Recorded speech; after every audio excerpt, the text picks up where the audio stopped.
क्या होता है, इससे रिलेटेड सारे पॉइंट्स वीडियो में डिस्कस करूँगी। वीडियो को ज़्यादा से ज़्यादा लाइक करिएगा, शेयर करिएगा और सब्सक्राइब करिएगा।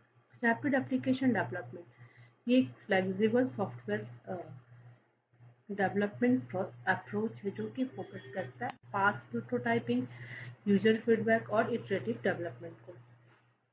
इसके 4 फेजेस होते हैं। सबसे पहले फेज में हम जो मॉडल बनाने वाले उससे रिलेटेड सारे डाटा जो होता है उसको हम गैदर करते हैं और एक स्ट्रक्चर्ड प्लान करते हैं।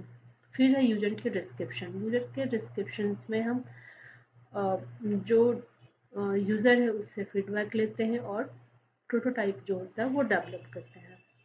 देन नेक्स्ट स्टेप है, जब हमारा प्रोटोटाइप जो होता है वो और मॉडिफाइड हो गया या फिर रिफाइंड हो गया है तो हम उसको टेस्टिंग करते हैं। अब जो रैड मॉडल है वो कहाँ यूज होता है? सबसे पहले जो प्रोजेक्ट की रिक्वायरमेंट है वो हमारा स्टेबल हो, बिल्कुल ट्रांसपेरेंट हो, तो रैड मॉडल जो होता है वो अप्रोप्रिएट होता है। जहाँ पे टाइम की डेडलाइन हो, वहाँ टाइम सेंसिटिव प्रोजेक्ट होता है तो वहाँ के लिए ये सुटेबल होता है। स्मॉल टू मीडियम प्रोजेक्ट के लिए यूज कर सकते हैं। यूजर की इन्वॉल्वमेंट हाई होती है क्योंकि हम कंटिन्यूस इसमें यूजर से इंट्रैक्शन करते हैं। ये हेल्पफुल होता है task requiring creative inquiry and innovation के लिए। प्रोटोटाइप डेवलप करना नेसेसरी होता है और प्रोटोटाइप को इम्प्रूव करते हैं थ्रू हम यूजर इंट्रैक्शन। देन है हमारा नेक्स्ट पॉइंट, लो टेक्निकल कॉम्प्लेक्सिटी होती है इसमें। अब इसके ऑब्जेक्टिव देखते हैं, क्या क्या ऑब्जेक्टिव होते हैं। सबसे पहले स्पीडी डेवलपमेंट होता है क्योंकि एक सर्टन डेडलाइन होती है टाइम की और उसी डेडलाइन में हम प्रोजेक्ट को सबमिट करते हैं। अडेप्टेबिलिटी होती है, फ्लेक्सिबिलिटी होती है क्योंकि जो हमने मॉडल बनाया है वो डमी जो बनाया है हमने, या फिर आप बोल सकते हो कि प्रोटोटाइप बनाया है, उसको हम कंटिन्यूस हम उसमें इटरेशन के थ्रू उसमें इम्प्रूव करते हैं, यूजर से फीडबैक लेते हैं। तो हम इसको ऐसे भी बोल सकते हैं कि ये फ्लेक्सिबल होता है और चेंजेस को अडॉप्ट करता है। फिर है इम्प्रूव इटरेशन। इम्प्रूव इटरेशन में हम फ्रीक्वेंट कम्युनिकेशन करते हैं और फीडबैक लेते हैं यूजर से।